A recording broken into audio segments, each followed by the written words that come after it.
اعوذ باللہ من الشیطان الرجیم بسم اللہ الرحمن الرحیم قل هو اللہ احد اللہ الصمد لم یلد ولم یولد ولم یکن له کفوا احد بسم اللہ الرحمن الرحیم اللہم صل علی محمد وعلى آل محمد كما صليت على إبراهيم وعلى آل إبراهيم إنك حميد مجيد اللهم بارك على محمد وعلى آل محمد كما باركت على إبراهيم وعلى آل إبراهيم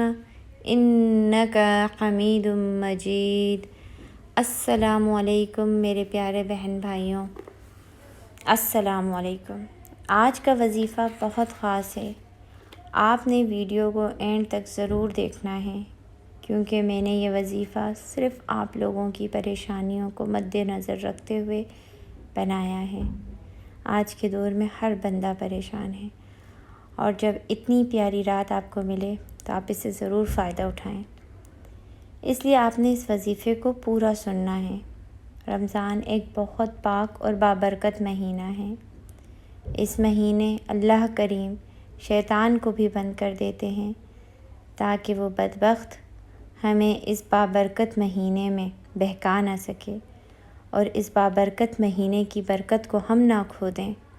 دیکھیں اللہ پاک ہم سے کتنی محبت کرتے ہیں۔ ویسے تو ہر مہینہ ہی رب تعالیٰ کا ہے، لیکن رمضان کو ایک خاص فضیلت حاصل ہے، اور اسی طرح ہر دن اللہ تعالیٰ کا ہے۔ اللہ رب العزت کے دن ہیں، مگر شب قدر کو دنوں میں ایک خاص فضیلت حاصل ہے۔ شب قدر 5 طاق راتوں میں سے ایک رات کو ہے، تو اسے ڈھونڈنا ہمارا کام ہے۔ آخری عشرے کی جو 5 طاق راتیں ہوتی ہیں، ان میں سے ایک رات شب قدر کی ہوتی ہے، تو اسے ہم سب کو مل کر ڈھونڈنا ہے۔ کسی کو بھی مل گیا تو بڑا ہی خوش نصیب ہوگا۔ لیکن زیادہ تر بزرگان دین جو ہیں اس بات پر اتفاق کرتے ہیں کہ شب قدر رمضان کی 27 شب کو ہے۔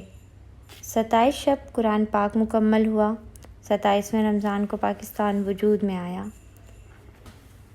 اسی لیے شب قدر جو ہے زیادہ تر بزرگان دین یہی کہتے ہیں کہ 27 شب کو ہے، لیکن اس بات پر کوئی خاص اتفاق نہیں ہے، یہ ضعیف حدیث ہے۔ چلیں ہم اپنے وظیفے کی طرف آتے ہیں۔ 27 کی شب آپ نے صلاۃ التسبیح پڑھنی ہے۔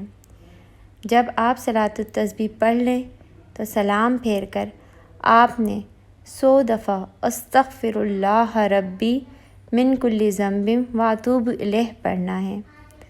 پھر 70 دفعہ آپ نے آیت الکرسی پڑھنی ہے، اور 70 دفعہ سورہ قدر پڑھنا ہے۔ اول و آخر درود شریف 11 دفعہ پڑھنی ہے۔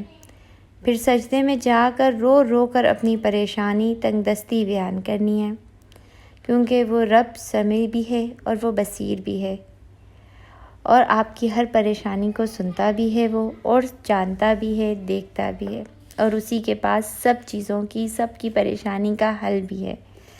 چلیں میں اپنا وظیفہ دوبارہ ایک دفعہ دہرا دیتی ہوں۔ 27 کی شب آپ نے صلاۃ التسبیح پڑھنی ہے۔ جب آپ صلاۃ التسبیح پڑھ لیں تو سلام پھیر کر آپ نے 100 دفعہ 100 ٹائم استغفر اللہ ربی من کل ذنب واتوب الیہ پڑھنا ہے۔ پھر 70 دفعہ آپ نے آیت الکرسی پڑھنی ہے، اور 70 دفعہ سورہ قدر پڑھنا ہے۔ ٹھیک ہے، یہ ٹھیک ہو گیا۔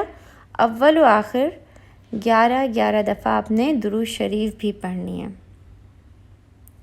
پھر سجدے میں جا کر رو رو کر اپنی پریشانی، اپنی تنگ دستی، اپنی حاجت، جو بھی آپ کے دل میں حاجت ہے وہ سب بیان کرنا ہے اللہ پاک سے۔ لیکن آپ کو اس بات کا خیال رکھنا ہے کہ آپ نے جو دعا مانگنی ہے نا، وہ سجدے میں ہی مانگنی ہے۔ سجدے میں مانگی ہوئی دعائیں ڈائریکٹ عرش تک جاتی ہیں، تو اسی لیے ہمیں جو ہے نا دعا جو ہے کوشش کرنی چاہیے کہ تہجد کی نماز کی جو دعا ہے وہ بالخصوص ہمیں سجدے کی حالت میں ہی مانگنی چاہیے۔ اور اگر میرے پیارے بہن بھائیوں آپ کو اس عمل کرنے میں کوئی دشواری پیش آ رہی ہے یا عمل سمجھ میں نہیں آ رہا تو پلیز کمنٹ کے ذریعے پوچھ لیں، کیونکہ کل 27 کی رات ہے تو آپ نے اس سے پہلے یہ عمل کر لینا ہے، ٹھیک ہے؟ پوچھ کے تسلی کر لینی ہے کہ کیا غلط ہے اور کیا صحیح ہے۔ انشاءاللہ العزیز آپ کی تمام پریشانیاں ختم ہو جائیں گی اور ہر حاجت پوری ہو جائے گی، بشرط یہ کہ آپ نے یہ عمل ضرور کرنا ہے۔ دعاؤں میں آپ سب مجھے یاد رکھیے گا، اور کیونکہ میں آپ سب کو دعاؤں میں یاد رکھتی ہوں، جو اس پیج کو سن رہے ہیں، جو لائک کر رہے ہیں اور جو کمنٹ کر رہے ہیں اور جو سبسکرائب کر رہے ہیں، بے شک وہ سب تو میری دعاؤں میں اول نمبر پر ہوتے ہیں۔ تو آپ سب بھی مجھے دعاؤں میں یاد رکھیے گا، اور اگر آپ کو اس طرح کے پاورفل وظائف چاہیے تو آپ ہمارے چینل کو لائک کیجئے، سبسکرائب کیجئے اور بیل آئیکن کو ضرور دبا دیجئے، اور اس وظیفے کو ہر اس دوست تک شیئر کریں جو پریشان ہوں، تاکہ آپ کا جو وظیفہ ہے وہ آپ کے سارے دوستوں کی پریشانیاں بھی ختم کر دے۔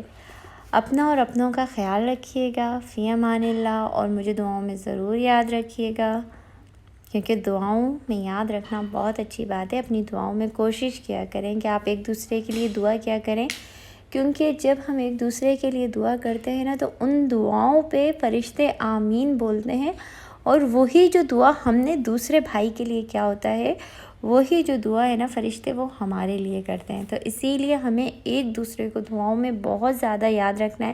اگر آپ کو کوئی پریشان نظر آئے تو بالکل اس کے لیے دعا کیا کریں، کیونکہ ہر وقت ہم پریشانی حل کرنے کے اس میں نہیں رہتے نا، کہ ہم یوں چٹکی بجائیں گے اور پریشانی حل ہو جائے گی، ایسا تو ہوتا نہیں ہے۔ تو لیکن ہماری جو دعا ہے نا وہ اس بندے کا ضرور پریشانی کو حل کر سکتا ہے، تو اسی لیے ہمیں ایک دوسرے کو دعاؤں میں یاد رکھنا چاہیے۔ تو آپ مجھے تو پلیز ضرور دعاؤں میں یاد رکھا کریں، ٹھیک ہے؟ آپ لوگوں کو میری طرف سے فی امان اللہ، اللہ حافظ، اپنا خیال رکھیے گا اور اپنوں کا بھی خیال رکھیے گا، فی امان اللہ۔